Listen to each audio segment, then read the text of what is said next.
It does not compare with the comforts of home, but your camp is almost palatial in comparison to my previous accommodation. Thank you for allowing me to come here, and for bringing me back to myself. Each memory that returns to me is more disturbing than the last. The things that I did in the name of the Absolute. The things that were done to me. They broke my mind.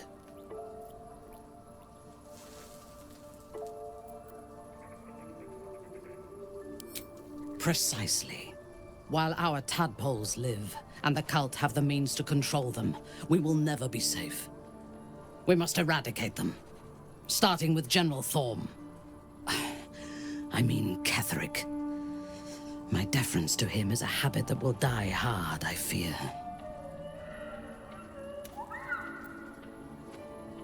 All that live can die. I can help you plot Ketheric's demise, but I need something from you first. Swear that you will keep me close. Until the Absolute is dead, at least.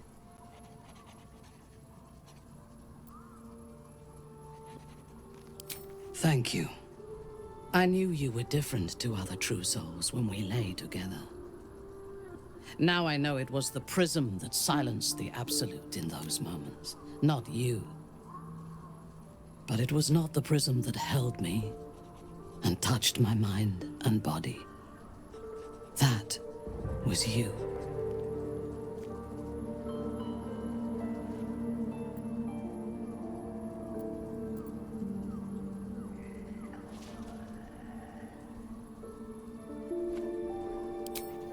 When we lay together, I was myself.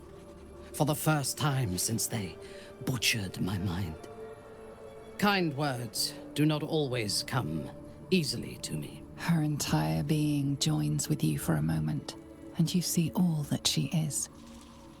Dangerous, cunning, wounded, brutal, paranoid, and utterly loyal to those she trusts. And you have earned that trust, along with a small measure of her affection. It is a rare thing, well hidden in the cold fortress of her mind. And it is precious. Together, we can have our vengeance on those who infected us. Rest well, and keep your wits about you. Tomorrow, we go to war with the cult of the Absolute.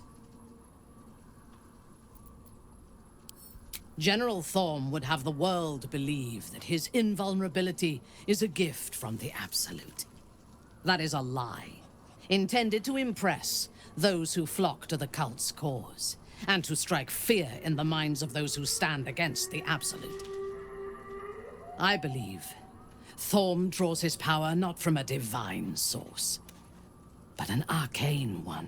I suspect it is the very relic that Balthazar has been sent to retrieve. We must find the necromancer and claim what he seeks, or destroy it. Now, rest. We will need our strength for what lies ahead.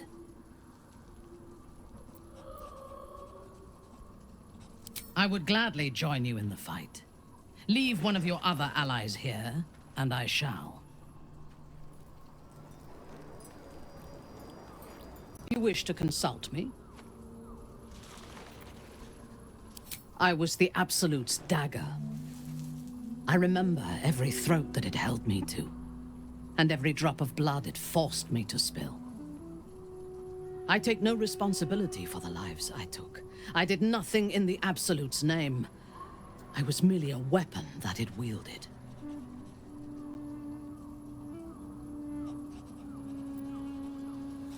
The tadpole. The Absolute. They work together like a drug. I did not feel I was compelled to act against my will. I felt ecstatic to serve. Every action seemed a deliberate choice. The best choice. Even though I could no more have resisted its commands than flesh can resist decay. Even rational minds like ours cannot reject such a powerful influence. The Absolute can make the impossible seem inevitable. I took up my oath long ago, when I swore bloody vengeance against any who defied Lolth. Now, I myself have sinned against the Spider Queen. Though my faith is shattered, my oath endures. I am sworn to destroy all those who serve the Absolute.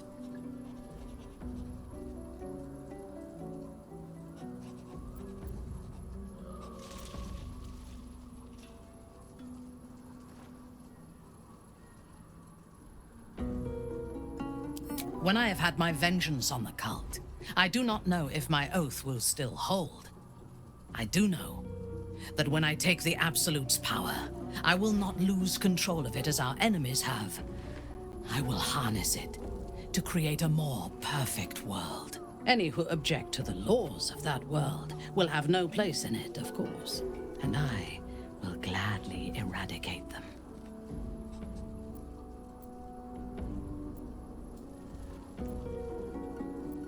A disparate collection of vagabonds and strays.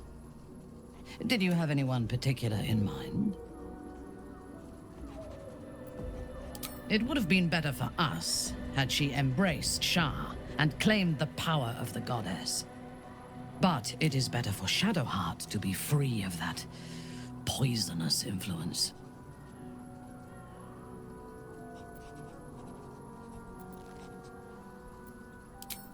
The very concept of Sharan worship is self-indulgent. They would have you think every whispered word and hidden thought is of value, but it is not so. I have performed 1,000 interrogations, squeezing out the most guarded secrets held in heart, mind, and soul. I can tell you this. When the trivial parts have been whittled away and I have sifted through what remains, in most cases, a person amounts to nothing at all. He's been deprived of freedom and strong blood for so long that he is addicted to both. While those addictions have their hold on him, he is still a slave.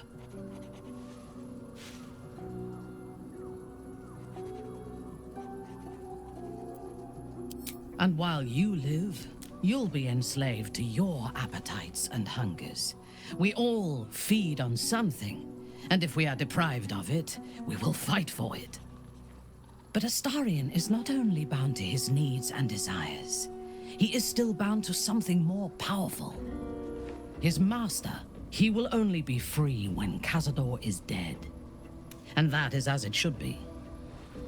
When the time comes, we must hope that he does not only take Cazador's long life, but the power that has sustained him as well.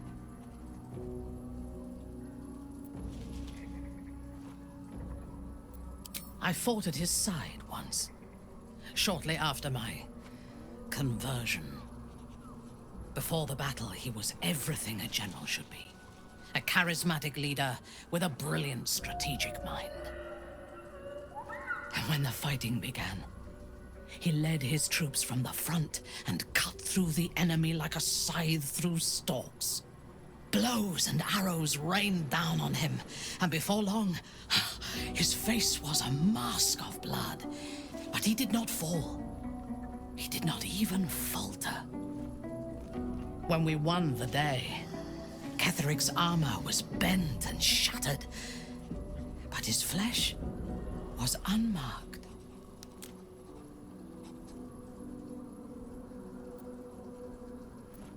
I have lived long enough to know that few things are impossible in this world. Ketheric's power is a rare thing, though. I have never seen its like. The necromancer Balthazar is Ketheric's chief advisor. One who has mastery over the dead may well be able to help the living cheated. He is usually in his laboratory, elbow deep in offal, or clinging to his master's side. If he left Moonrise, his mission must be urgent. We should ransack his chambers and see what secrets he keeps for the great general.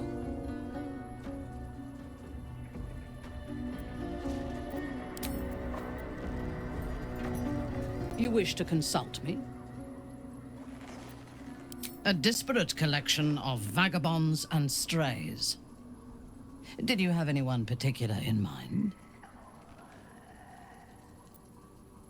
I have encountered few Githyanki in my life. Those that I did were raiders.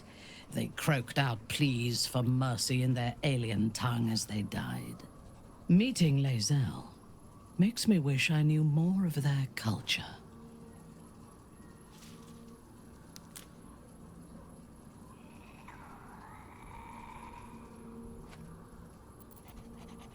To one who only sees the surface of things, perhaps. You should look deeper. There is a fanaticism in the Loth swarm that lends itself to chaos. They turn their blades on one another as readily as on outsiders. The Gith have stricter hierarchies and stronger commitment to a single cause.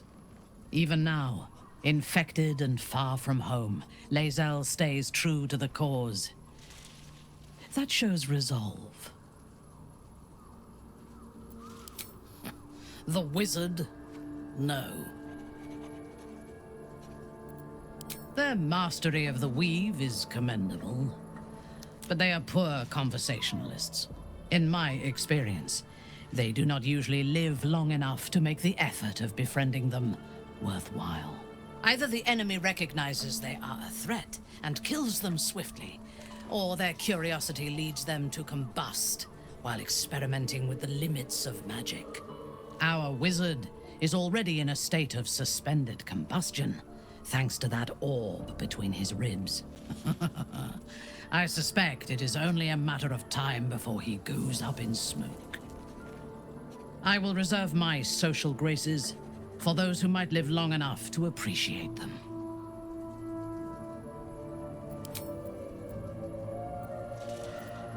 Then speak.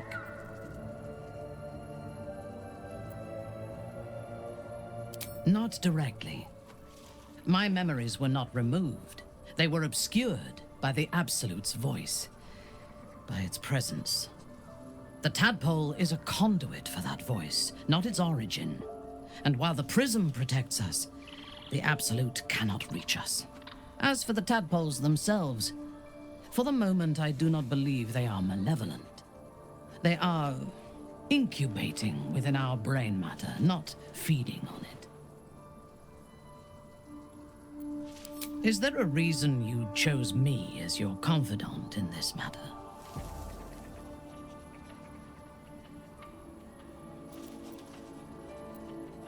As you should. But I am not sure that I can trust you. There are those within Menzoberranzan that we call Khalith Carthan. Those driven by blood. They are the mad, lost to all reason, and subservient to nobody. Even Loth, malicious and brutal as she is, cannot abide them. They kill, and cannot say why. So they are destroyed for the greater good. When you speak to me of yearning and urges to kill, I fear you are like them.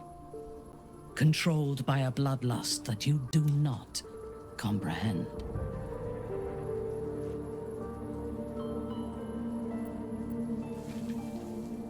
I would kill you without hesitation. But for you to even speak of this to me shows that if there is a madness in you, it does not own you yet.